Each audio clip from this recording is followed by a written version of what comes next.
네, 여야 현역 의원들과 정치권 현안들을 자세히 짚어보는 전지적 현역 시점. 오늘은 박범계 더불어민주당 의원 스튜디오에 모셨습니다. 어서 오세요. 네. 자, 큰 고비 넘긴 것 같습니다. 예. 지금까지 상황 어떻게 보십니까? 먼저 이 말씀 드릴까 싶어요. 윤석열 대통령이 공수처 검사들을 향해서 예. 삼류 사류들이 가는 곳이라고 그랬어요. 예. 그래서 본인은 인류고 예. 인류가 오늘 삼류 사류 검사들한테 앞에 가서 예. 수사를 지금 조사를 받게 됐는데 묵비권으로 일관하는 거 보니 예. 참 자신의 처지가 왜 이렇게 됐나 하는 그런 생각이 아마 들 겁니다. 예. 모든 것이 자연에 순리고 정말 법대로 이제 정상적인 나라로 예. 가는 첫 길에 들어섰고 8분응선 아까 우리 앵커께서도 말씀하셨듯이 8분응선을 넘은 것 같습니다. 예. 참으로 다행스럽습니다. 8분응선 넘었다. 이렇게 네. 청취자들도 8분응선 넘었다 정도로 인식하면 큰 무리는 없다는 말씀이시죠? 그렇습니다. 예. 자, 그런데 아까 잠깐 먼저 언급을 하셔가지고요. 네. 윤석열 피의자요. 예. 묵비권 아무 얘기도 안 하고 있다는 거 아니겠습니까? 그렇습니다. 지금? 예. 그건 어떤 법률적 의미인가요? 아니면 다른 의미로 해석되세요? 그러니까 너무 딱 떨어지는 내란 수계이기 때문에 예. 그 당시에 전 국민에 생중계됐던 그러한 중계 장면들 국무회의에 뭐 회의록이 없는 거, 예. 부서가 없는 거, 기타 등등 그 이후에 했던 체포 집행행위에 대한 국법을 배관시하는 그런 예. 태도들 너무나 명명백백하기 때문에 지금 하는 진술 자체가 다 그대로 네. 뭐라고 부인을 하든 뭐라고 하든 그대로 다 증거가 될 가능성이 높으니까 예. 묵비권을 행사하는 건데 이거는 구속영장 청구와 관련해서는 일종의 영장전담 판사들이 증거인멸의 우려가 있는 증조로 봅니다. 묵비권은요? 묵비권은요. 예. 예. 그렇기 때문에 뭐 구속을 제가 보기에는 뭐 100% 본인도 인정하는 꼴이 되는 것이고 다만 뭐 이분 얘기하는 게 적절한지 모르겠습니다. 예전에 한 케이스가 있는데 이인재 의원 케이스가 있었거든요. 완전한 묵비권이었는데 뭐 그것을 반면교사 삼는지는 모르겠습니다만 그거는 경우가 다른 경우입니다. 예. 저도 기억납니다. 예, 그러시죠? 예. 그런데 지금 구속영장을 가지고 뭐 서부지법에 신청하느냐, 뭐 중앙에 신청하느냐 이거 가지고 굉장히 문제인 것처럼 얘기를 하는데요. 네네네. 어떤 사안인가요? 보시기에 설명을 좀 해주시죠. 그러니까 윤 측의 일관된 입장은 공수처에 수사권이 없다. 예. 두 번째 서부지법에서 발부한 1차 체포영장, 2차 체포영장은 관할권이 없는 판사들이 발부한 것이다. 이 두 가지를 얘기하는 거거든요. 그런데 그렇지 않다라는 거는 이미 감기 기운이 약간 있어가지고 그렇지 않다라는 것은 법원행정처 괜찮습니다. 법원행정처 차장 대법관도 인정을 한 거고요. 소위 이제 피의자 한남동 관저의 소재지 법원이 서부지방법원이고 중간에 더군다나 이의 신청 사건을 다뤘던 부장판사가 있습니다. 그래서 이 서부지법의 관할과 관련해서 또는 공수처의 수사권 관련해서 재판이 3번 있었던 셈입니다. 다 부장판사들의 재판이거든요. 다 일관되게 나왔습니다.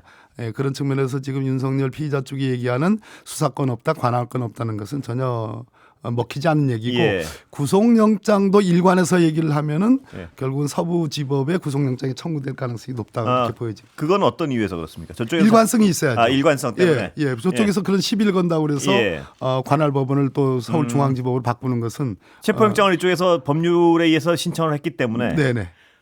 당연히 구속영장도 그쪽에다 신청하는 게 법의 어떤 일관성 측면에서는 100% 나올 것이다 이렇게 생각하십니까? 100% 나온다고 확신하고요. 증거 지금 저 묵비권 행사하는 거 자체가 증거인멸에 굉장히 큰 우려고 본인이 일말이라도 하고 싶은 그 일종의 내란의 어떤 형식이었던 비상계엄의 법리적인 타당성을 단 한마디라도 할 수 있는 가능성을 있다면 말을 할 텐데 하지 못하는 것 자체가 이미 범죄에 사실상 시인하는 꼴이라고 볼 수밖에 없는 거죠. 그럼 피의자의 묵비권 전략은 언제까지 갈 수 있나요? 저거 뭐 어떻게 보세요? 이제 구속영장이 청구되면 지금 오늘 오전 10시 33분부터 카운트다운이 돼서 예. 지금부터 열흘간 예. 열흘간 공수처가 이제 그 사이에 구속영장을 48시간 이내에 구속영장을 청구하고 앞에 체포된 때로부터 열흘간에 구속영장이 발부되면 열흘간에 이제 신병을 확보하는 건데 그 사이에 구속영장이 발부 여부가 이제 결정이 되는데 그때에 말 그대로 1차적인 이 사건의 내란 수계에 대한 판단이 있게 되는 거죠. 서부지법에 영장 청구하게 되면 지금 아까 말씀드렸듯이 1차 체포영장, 2차 체포영장 또 중간에 이의 신청에 대한 판단 이 세 분의 부장판사들이 다 관여했기 때문에 다른 부장판사 지금 몇 분이 남아있는지는 모르겠습니다만 다른 부장판사가 그 영장 발부 여부를 심사하게 되겠습니다. 그렇다면 앞으로 사법적 절차는 어떤 식으로 진행되나요? 말씀드렸듯이 지금부터 48시간 이내에 구속영장 신청하고요. 구속영장 신청하고 구속영장이 발부가 될 가능성이 높고 발부가 되면 아까 말씀드렸듯이 오늘 10시 33분부터 카운트다운해서 열흘째 되는 때까지 윤석열 피의자에 대한 신병을 공수처가 갖고 있을 수 있고 그 열흘이 되는 때로부터 검찰에 기소권이 있는 검찰에 넘기게 되고 검찰과 공수처 사이에 제가 장관으로 있을 때에 공수처와 검찰의 관계가 검사 관계냐 아니면 검찰의 검사와 공수처는 이런 수사기관과 구속기관과 관련해서는 사경 특별 사법 경찰관으로 볼 거냐라는 논쟁이 있어가지고 공수처는 열흘간 가지고 있어도 검찰은 사경에서 보낸 걸로 생각해서 한번 1차 갱신해서 20일 가질 수 있다라는 주장을 검찰이 했었습니다. 근데 이 사안에 대해서는 합의가 된 것 같아요. 그래서 열흘 이렇게 정리가 된 것 같습니다. 그 열흘 후에는 어떻게 기소하는 겁니까? 기소 안 할 수가 없죠. 검찰이 하게 되는 겁니다. 그러면 재판도 속도가 날 수밖에 없는 상황인가요? 어떻습니까? 이 사안 자체가 굉장히 위중한 사안이고 내란죄에 대한 판단 여부 이 사건 자체는 내란죄, 직권남용죄, 뭐 일반 이적죄가 뭐 가능할는지 모르겠습니다. 지금 저희들 특검 법안에는 들어가 있는데요. 이런 것들을 하면은 뭐 몇 개의 범죄는 되지만 사안 자체는 딱 12.3 비상계엄이었고 군을 동원했고 5시간 만에 계엄이 해제됐고 하는 요 사안 자체는 간단한 사안이거든요. 그런 측면에서 신속히 재판해야 되고 신속히 재판을 할 거라고 생각합니다. 자, 지금 특검이 추진되고 있지 않습니까? 그럼 특검의 여부에 따라서 어떤 변수가 생기나요? 여기서 지금 수사에 있어서는 검찰이 가지고 왔단 말입니다. 열흘 안에 특검이 출범할 가능성은 지금으로서는 어렵다고 봐야 되니까요. 사실상 검찰이 가지고 왔을 때 가져간 상황에서 기소를 한 후에 특검이 출범하면 어떻게 됩니까? 그러니까 특검의 수사 대상 범위를 그래서 국민의힘 쪽에서 시비를 거는 이유가 그겁니다. 그러니까 수계는 이미 공수처 검찰에 의해서 다 수사를 다 끝내가지고 기소된 단계. 그런 단계에서 지금 수계뿐만 아니라 김용현 전 사령관들 쭉 따라서 군검찰, 일반 검찰에 의해서 수계부터 중요임무 종사자들을 다 기소해서 재판에 넘겼는데 그럼 특검이 뭐를 하겠느냐? 국민의힘 쪽에서 볼 때는 자기네들, 뭐 추경호 원내대표를 포함해서 자기네들을 말 그대로 샅샅이 뒤지는, 그리고 내란 선전 선동 행위를 샅샅이 뒤지는 그런 일을 하지 않겠냐라는 질에 이제 겁을 먹고 하는 얘기죠. 그래서 그걸 시비를 그렇게 거는 겁니다. 그래서 특검은 어떻게 되나요, 의원님 보시기에? 내일 이제 우리 박찬대 원내대표나 수뇌부 입장에서는 내일 처리를 하겠다. 국민의힘이 지금 국민의힘 자체 계엄 특검법을 내일 내겠다고 이제 거의 확정이 됐습니다. 내일 내겠다는 겁니까? 내겠다는 겁니다. 내용은 구체적으로 내겠다는 거의 뭐 반 정도 지금 현재 저희들이 낸 내란 특검의 한 반 정도 계엄을 포커스로 하고 아까 제가 말씀드렸듯이 계엄 해제 이후 시점에 가서 대해서는 다 빼자. 그리고 불안한 게 많군요. 불안한 게 많죠. 우리가 일소위에서 이 특검 법안을 심리하는데 우리가 그 얘기 안 했습니다. 국민의힘 의원들이 추경호 그랬어요. 기가 막힌 얘기예요. 왜냐하면 그날 벌어진 일들을 국민들이 다 아니까요. 그때 이상한 일들이 있었지 않습니까? 일로 가라 절로 가라. 다른 사로 자꾸 와라. 뭐 들어가지 마라. 하는 얘기들이. 그러니까 그거를 빼자는 걸 빼주면 저쪽에서 내는 걸 받을 생각은 있는 건가요? 민주당은 지금 어떻습니까? 전적으로 그건 전략적 유연성을 당 지도부 박찬대 원내대표에게 맡겨놨고요. 일임한 거군요. 일임해놨고요.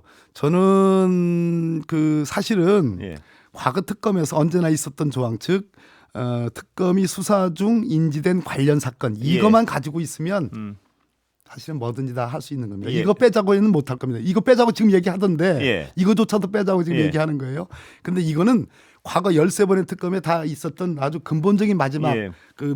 바탕 예. 베이스가 되는 조항이기 때문에 그거는 반드시 관련된 가지고 사건. 있으면 관련된 사건. 근데 그거는 지금 여당의 선의를 믿을 때 얘기고요. 예. 무조건 안 하고 미루려고 마음 먹으면 그것도 빼자 그럴 수 있는 거 아닌가요? 그럴 가능성이 높죠. 예. 그건 절대로 빼면 안 되는 거고요. 예. 그건 받을 수가 없다. 절대로 그거는 있을 수가 없네요. 근본 예. 조항입니다. 예. 가장 베이스가 되는 조항이기 때문에 그거는 뭐 과거 13번의 특검에서 언제나 있었던 조항이니까 예. 그거는 뭐 턱도 없는 얘기고 다만 그 소위 말해서 전쟁 유도 혐의 예. 라고 하는 외환 거. 이른바. 예. 뭐 외환의 외자도 안 들어갔어요. 예. 제목만 그렇게 돼 있고 예. 내용은 그 전쟁 유도 행위와 아까 말씀드린 그 소위 이제 선전 행위 예. 이 부분에 대해서 지도부의 어떤 고육 책이 예. 어떻게 나올지 그것은 굉장히 중요한 대목이라고 봅니다. 그 두 개 빠지고 예를 들어서 그 근원만 흔들지 않는다면 받을 가능성도 있다고 봐야겠군요. 일단 왜냐하면 제가 통과시킨 사람으로서 저는 예. 오늘 여기서는 그냥 아무튼 특검이 통과되는 것은 굉장히 중요한 일이다. 예. 그 정도만 좀 말씀드립니다. 예, 특검이 왜 그렇게 중요한지 지금 아까 잠깐 설명해 주셨지만 검찰 기소 단계에 들어간 특검이 왜 가장 중요한지에 대해서 좀 자랑 하나 해도 되겠습니까? 예, 말씀하십시오. 원래 그 원안으로 우리가 예. 민주당과 야육당이 대표 발의했던 그 원안에 없는 조항을 예. 제가 우리 이제 법사위 의원님들을 설득해서 넣은 예. 조항이 있어요. 그러면 다 뭐 윤석열부터 시작해가지고 김용은 사령관들 전부 다 군검찰 검찰이 다 기소해서 재판가 있는데 특검이 할 일이 뭐가 있느냐. 예. 국민의힘은 자기들한테 화가 미칠까 봐 네. 그거 빼달라고 지금 난리 치고 예. 있고. 그래서 이미 기소된 사건도 특검이 봤을 때 예. 영 시원찮다. 검찰이 공소유지하는 거, 네. 군검찰이 공소유지하는 게 시원찮다 싶으면 가져올 수 언제든지 있다. 특검이 가져올 수 있다. 예. 공소유지를 튼튼하게 하기 위해서. 예. 그 조항을 넣습니다. 그래서 특검이 필요한 건가요? 그 특검은 있는 그 자체로 예.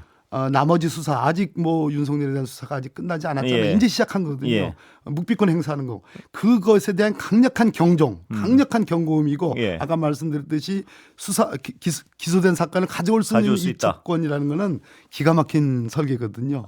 그 부분을 굉장히 자랑하고 싶으셨군요. 예. 그런데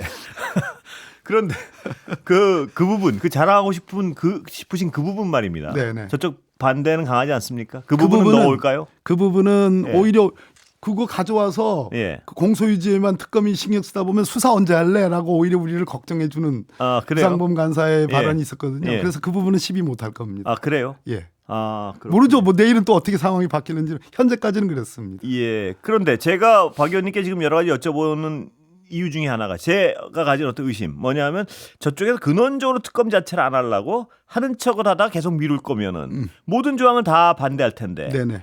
뭐 근원적인 조항도 반대할 것이고 방금 네네. 말씀하신 그 부분도 반대할 예, 것이고 예, 예. 그러면은 그냥 독자적인 길을 간다는 말씀이시죠. 가야 되죠. 그건 어쩔 수가 없는 거죠. 그거 예. 통과될 가능성은 어떻게 보세요? 지금 최상목 권한대행은 거부권 또 하겠죠? 지금 분위기 봐서?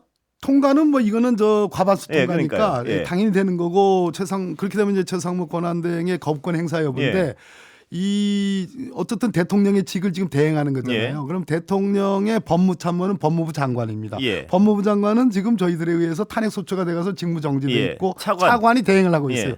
차관이 왔다 갔다는 하지만 대체로는 이거 괜찮다 그랬죠? 이거 예, 괜찮다. 이 정도면 그래서 괜찮다. 자기는 거부권을 예. 건의드리지는 않겠다. 예. 이 얘기는 굉장히 중요한 발언입니다. 그 상태에서 최상목 권한대행이 차관의 의견을 무시하고 그걸 또 거부권을 행사하기엔 굉장히 정치적인 부담이 있군요. 그거는 용납하기 어려운 부분이다. 최상목 권한대행이 지난번 특검법을 거부할 때 가장 문제 삼았던 것은 야당 제3자. 특검, 야당 추천 특검이었거든요. 예. 근데 대법원장 특검으로 바뀌었으니까 그 위헌 소지는 상당히 없어진 거거든요. 예. 최상목 권한대행이 그래서 이번에는 거부권 행사 안 할 걸로 보십니까? 안 하도록 해야 되죠. 1차적으로 오늘의 체포 집행은 예. 굉장한 여파를 전 미칠 수 있다고 생각합니다. 예. 일단 국민의힘 쪽에서 한동훈 당대표가 있을 때 거기에 가까이 있었던 탄핵소추 의결에 참여했던 의원들이 예. 굉장히 흔들릴 가능성이 있고 그건 굉장히 좋은 거죠. 나라를 위해서. 예. 그다음에 최상목 권한대행 자신도 지금 대통령 내란 수계가 지금 체포돼서 구속될 마당에 예. 지금 구속 내일 모레면 끝났는데 뭐 결정이 나는 거니까 그런 마당에 지금 이것을 거부권 행사한다. 그거는 쉽지는 않은 겁니다. 정말 그거는 있을 수가 없는 얘기죠. 그런데 제가 궁금한 건요. 네. 최상목 권한대행이 쉽지 않거나 그걸 할까 하는 걸 해왔단 말입니다. 뭐냐면 상설특검도 지금 아직도 추천을 안 하고 있고요. 추천 안 하고 있고. 할까요? 모르겠습니다. 안 하면 그렇다면 안 하면 어떻게 대응하십니까? 야당은? 그러면 이제 재의결의 200석 확보를 위해서 그거는 이제 저쪽 협조가 있어야 되고요. 최상목 권한대행에 대한 어떤 그거는 어떤 생각이십니까? 어떻게 했으면 좋겠습니까? 저는 강경파 저 사선 의원 이상 간담회 때 당 대표가 주관하고 하는 거기서 저는 탄핵 소추해야 된다는 그런 입장을 얘기했습니다. 이번에 거부권을 행사하면요. 그 전에 있던 회의에서도 왜냐하면 그 소위 국무회에서 계엄을 반대했다고 하고 뛰쳐나왔다고 하지만 윤석열 대통령이 쪽지를 줬다는 거 아니에요? 비상 그 대체 입법기구에 대한 예비비 지원에 대한 쪽지. 그건 본인은 안 읽어보고 차관에게 줬다고 그러고 차관은 난 모른다 하는데 그런 게 어디 있습니까? 나는 그런 측면에서 저는 뭐 탄핵 소추를 해도 지금 뭐 여론조사 이런 얘기들 했지만 결국은 윤석열 피의자의 체포집행 거부로 인한 우리 지지층들의 소위 실망감, 피로감 이런 것이 결정적이었는데 이제는 민주당과 소위 양심 세력이 효능감을 갖고 자신 있게 밀고 나가고 지금부터 민생 입법 법안이라든지 정책 법안들에 대해서 좀 자신 있게 어떤 그 드라이브를 거는 저는 그런 민주당이 필요하다고 생각합니다. 최상목 권한대행이 이미 어떤 상식의 수준에서는 이해하기 어려운 행위를 많이 했습니다. 그런데 만약 탄핵이 되면 실질적인 어떤 불편함이 있습니까? 보시기에? 그다음에 세 번째 대행이 이제 교육부 총리로 넘어가죠. 넘어가는데 그러나 지금 국면이 뭐 누구는 어떻고 누구는 저렇고 뭐 다 사실상 국무회의를 사실상 형식적인 비상계엄의 어떤 자락을 펴주는 형식적 통과 의례로 한 측면에서 누구는 뭐 조금 낮고 누구는 좀 덜하고 하는 그런 차원의 문제가 아닌 것 같아요. 그러면 말씀하십시오. 위법이 있고 문제가 있으면 곧 바로 하나하나씩 그냥 척결하면서 가는 것이 현재의 국면 아닌가 하는 생각이 들어요. 단순하게 생각해서. 박 의원님 말씀하시기에 지금 당내 컨센서스가 있는 사안인가요? 소수 의견인가요? 최상목 권한대행 모르겠습니다. 초재선 의원님들은 모르겠는데 적어도 중진 이상 중에서는 조금 그래요? 소수 의견인 것 같아요. 근데 그 소수 의견이신 게 지금 그 특검법, 야당 특검법 있지 않습니까? 그걸 거부권을 행사하느냐 안 하느냐에 따라 좀 많이 갈릴 사안인가요? 그러니까 이번 거부권 행사 여부, 최상목 권한대행에 그게 향후 어떤 탄핵의 주요한 지표가 됩니까? 되죠. 이미 민주당이 최상목 대행을 저 직무유기 등의 혐의로 이미 고발을 했습니다. 고발장이 들어갔는지는 모르겠습니다만 그렇게 의결이 됐는데 거기에 더 나가서 정말 이 체포집행과 함께 정말 어렵사리 통과시킨 그 내란 특검을 거부권 행사한다는 것은 그건 좌시할 수가 없죠. 시간이 다 돼버렸는데 한 10초. 구인 체제 언제 완성됩니까 대략? 저는 이달 말에 22일이 지금 변론기일인데 이달 말이면 완성될 가능성이 있다고 생각합니다. 권한쟁의 결과 나왔어요. 오늘 말씀 여기까지 들으려다 한마디 더 여쭤봐도 되겠습니다. 그 권한쟁의 심판은 확신하십니까? 그 9명 관련해 가지고. 권한쟁의 심판이든 헌법소원이든 가처분 사건으로 두 개가 함께 심리가 될 가능성이 높은데 구인 체제에 대한 저는 확고한 나머지 재판관 8번의 확고한 믿음이 있습니다. 이달 말이면 결론 난다고 보시는 감사합니다. 고맙습니다. 박범계 더불어민주당 의원이었습니다. 아이고.